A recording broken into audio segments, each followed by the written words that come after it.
మన ఆరోగ్యం మన చేతుల్లోనే ఉందా? అంటే మనల్ని మనం బాగు చేసుకునే పవర్ మన బాడీలోనే దాగి ఉందా? చాలా ఆసక్తిగా ఉంది గదూ! విజయానంద్ గురూజీ గారు రాసిన దైవశక్తి పుస్తకం సరిగ్గా ఇదే విషయం చెప్తోంది. సో, ఈరోజు మనం మనలో ఉన్న హీలింగ్ పవర్ని ఎలా మేల్కొల్పాలో చూద్దాం. ఇందాక చెప్పినట్టు ఈ విశ్లేషణకు ఆధారం ఇదే విజయానంద్ గురూజీగారు రాసిన దైవశక్తి పుస్తకం. సెల్ఫ్ హీలింగ్, ఎనర్జీ బ్యాలెన్స్ ఇలాంటి కాన్సెప్ట్స్ గురించి ఈ పుస్తకం ఒక కంప్లీట్లీ కొత్త పర్స్పెక్టివ్ ఇస్తుందన్నమాట. సరే, ఒక సింపుల్ క్వశ్చన్తో స్టార్ట్ చేద్దాం. అసలు మనం ఎందుకు పని చేస్తాం? ఎప్పుడైనా ఆలోచించారా? బతుకు తెరువు కోసమంటాం, లేదా మన బాధ్యతల కోసమంటాం. కరెక్టే. ఆ పని చేస్తే ఏమొస్తుంది? డబ్బు.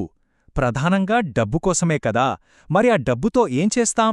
మనకు కావాల్సినవి కొనుక్కుంటాం, మన అవసరాలు తీర్చుకుంటాం. ఆ అవసరాల్లో అన్నిటికన్నా ముఖ్యమైనదేంటి? ఆహారం, తిండి. మరి ఆహారమే ఎందుకు తినాలి? బ్రతకడానికి. సింపుల్. అవును, చూడండి, బ్రతకడానికి, పని చేయడానికి, కనీసం ఆలోచించడానికి మనం చేసే ప్రతి చిన్న పనికి ఏం కావాలి? ఎనర్జీ, అంటే శక్తి. సో, చివరికి చూస్తే ఇదంతా మనం శక్తి కోసమే చేస్తున్నాం. కరెక్ట్ కదా?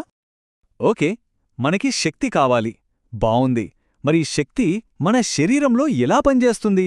మన ఆరోగ్యానికి, ఈ ఎనర్జీ బ్యాలెన్సింగ్కి మధ్య అసలు సంబంధమేంటో ఇప్పుడు చూద్దాం. గురూజీగారు దైవశక్తి అన్నప్పుడు ఇదేదో మతపరమైనది అనుకోవద్దు.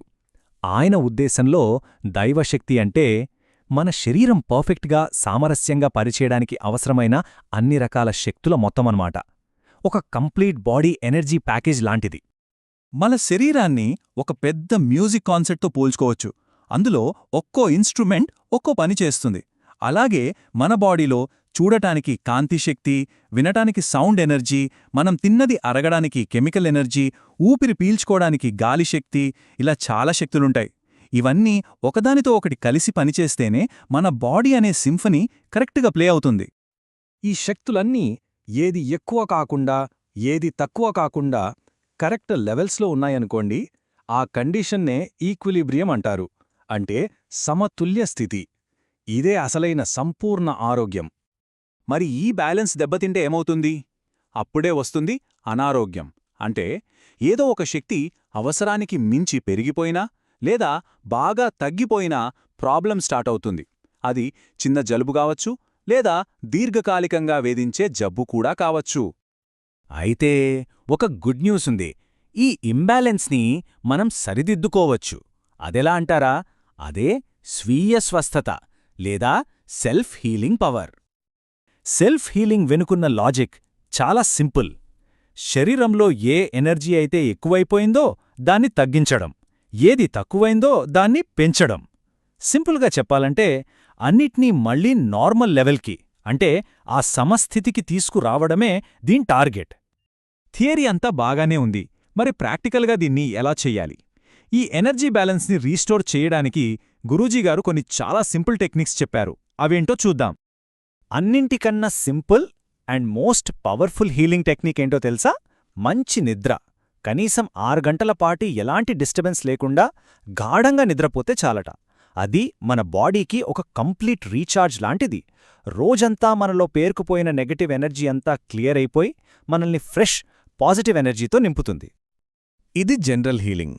మరికొన్ని స్పెసిఫిక్ ప్రాబ్లమ్స్ సంగతేంటి? దానికి కూడా పద్ధతులున్నాయి. ఫర్ ఎగ్జాంపుల్, చాలామందికి కామన్ అయిన తలనొప్పి తగ్గించుకోవడానికి పుస్తకంలో చెప్పిన ఒక టెక్నిక్ని ఇప్పుడు చూద్దాం.